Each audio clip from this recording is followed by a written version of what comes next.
आपल्या रयत शिक्षण संस्थेच्या स्वर्गीय मुरलीधर बापूजी वल्वे लोकमान्य विद्यालय व के बी दादा कनिष्ठ महाविद्यालय धांदरफळ बुद्रुक या विद्यालयामध्ये आज विद्यार्थ्यांच्या श्रमदानातून परसबाग त्या ठिकाणी तयार करण्यात आली।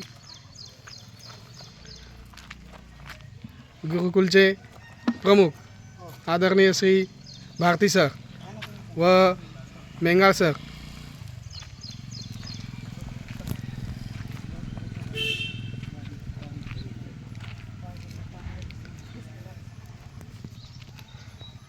मडके मॅडम लोके सर यांनीही प्रत्यक्ष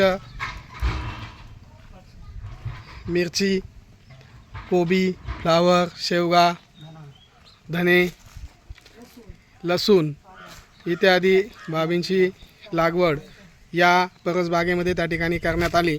याचा उपयोग शालेय पोषण आहार शिजवताना विद्यार्थ्यांना शालेय पोषण आहार देण्यासाठी होणार आहे। या ठिकाणी सुंदर अशी परसबाग विद्यार्थ्यांच्या व शिक्षकांच्या माध्यमातून त्या ठिकाणी तयार करण्यात आलेली आहे। 9वीच्या विद्यार्थ्यांनी नेट लावण्यासाठी कष्ट त्या ठिकाणी घेतले। सुंदर पद्धतीने नेटचं कंपाऊंड या परसबागेला त्या ठिकाणी करण्यात आले।